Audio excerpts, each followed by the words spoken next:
In the wise words of Carl Jung, until you make the unconscious conscious, it will direct your life and you will call it fate. Indeed, there's a silent saboteur within us all, subtly steering our actions, often to our detriment. This inner voice doesn't discriminate, whether you're a self-help enthusiast or a casual observer. Carl Jung, a Swiss psychiatrist and psychoanalyst, had a profound understanding of the human mind. His theories about the unconscious mind, the part of our psyche that we're unaware of, have been influential in shaping how we perceive ourselves and our actions. According to Jung, our unconscious mind holds immense influence over our actions, and by not acknowledging it, we unknowingly allow it to shape our lives, often in ways that aren't beneficial for us. It's like a puppeteer, pulling the strings without us even realizing. But how do we stop this unconscious behavior? Carl Jung provides us with some insightful strategies. Firstly, we must acknowledge the existence of our inner saboteur. It's like a clandestine agent, sometimes so deeply embedded within us that we're barely aware of its existence.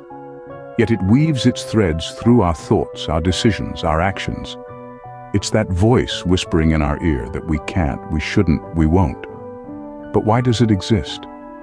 And how can we silence it?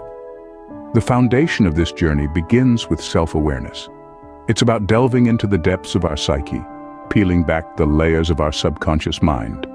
We must become detectives, sleuthing out the hidden patterns and habits that are holding us back. We have to recognize these self-destructive tendencies and call them out for what they are. They're not protective measures or helpful suggestions, they're saboteurs, intent on keeping us from reaching our full potential. Now it's important to remember that our inner saboteur isn't necessarily malevolent.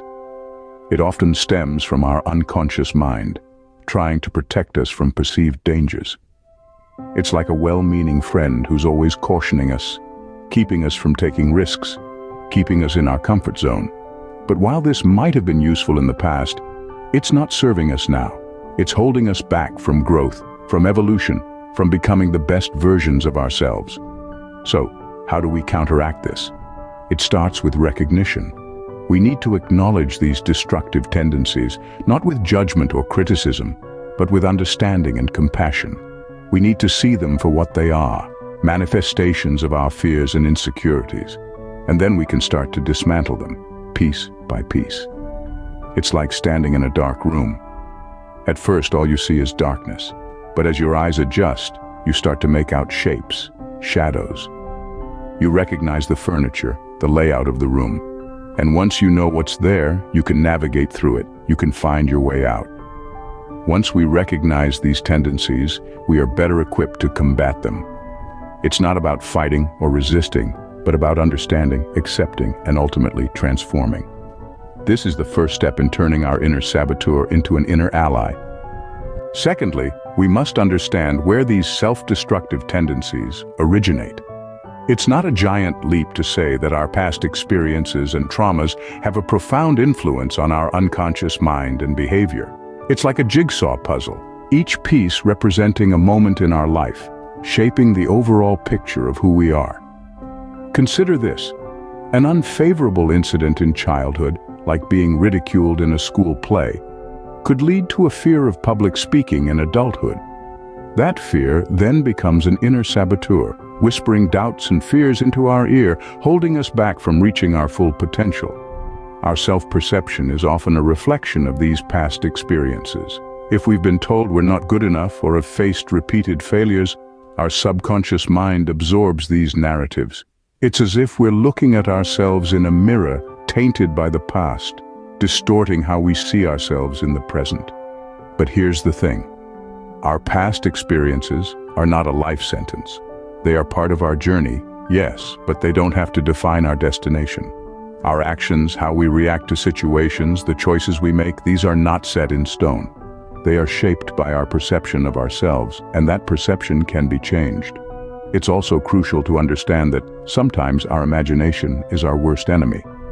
We let it run wild, creating scenarios that are far worse than our reality. We end up fearing the shadow more than the object casting it. This is where our mind plays tricks on us, exaggerating our fears and insecurities, and often we believe these illusions to be real. By delving into our past and understanding the root of our self-destructive tendencies, we can start to disentangle ourselves from these harmful narratives. We can begin to see ourselves not as victims of our past, but architects of our future. We can start to rewrite our story, replacing self-doubt with self-belief, fear with courage, and negativity with positivity. By understanding the source, we can begin to change our narrative. Thirdly, we must transform our inner saboteur into a supportive ally. This process begins with self-compassion. You see, the inner saboteur thrives on self-criticism, on our tendency to be our own harshest judge. But what if we replace this self-criticism with self-compassion? Self-compassion is about treating ourselves with the same kindness and understanding we'd show to a dear friend. It's about acknowledging our own suffering and responding to it with care rather than judgment. When we practice self-compassion, we begin to neutralize the power of the inner saboteur. It's like dousing a flame with water. The harsh, critical voice that tells us we're not good enough, can't handle it, or are destined to fail, starts to lose its strength. Alongside self-compassion, positive self-talk is a powerful tool to reshape our unconscious mind and behavior. Positive self-talk is not about denying reality or ignoring our shortcomings. It's about choosing to focus on our strengths and capabilities and speaking to ourselves in a supportive, encouraging manner. It's about telling ourselves, I can do this, I am capable, or I am doing the best I can. Think of it this way, our thoughts and words are like seeds. If we plant seeds of negativity, we grow a garden of self-doubt and fear. But if we plant seeds of positivity, we cultivate a garden of self-belief and courage. By practicing positive self-talk, we start to transform the inner saboteur from a voice of self-destruction to a voice of self-support. It's important to remember, this transformation won't happen overnight. It's a journey, and like all journeys, it requires patience, perseverance, and practice.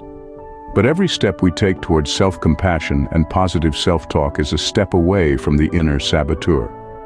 With the inner saboteur transformed, we allow ourselves to move forward with less self-inflicted harm. We become our own ally rather than our own enemy, and in doing so, we open the door to a more fulfilling, compassionate, and positive life. Lastly, we must understand that this transformation requires consistent practice and patience. This journey of self-transformation is not a sprint, it's a marathon. It's not about quick fixes or instant gratification. We're dealing with the unconscious mind, a realm that's been shaped and molded by years, perhaps decades of experiences, beliefs, and habits. So it's only natural that reshaping it requires a similar amount of time, dedication, and patience. Think of it like learning a new language or mastering a musical instrument. You don't become fluent in French or a virtuoso violinist overnight. It takes countless hours of practice, repetition, and yes, a lot of patience. You stumble, you falter, but you keep going knowing that every effort, every mistake is a step closer to mastery. The same principle applies to transforming our unconscious mind and behavior. We need to consistently practice new habits, new ways of thinking and responding to our inner and outer world. We need to repeatedly expose our unconscious mind to these new patterns until they become second nature, until they replace the old self-sabotaging ones. And let's not forget the role of patience in this whole process. Patience is not merely about waiting. It's about maintaining a positive attitude while waiting. It's about recognizing that growth and change are processes that unfold in their own time. It's about being gentle with ourselves when we stumble, knowing that it's all part of the journey.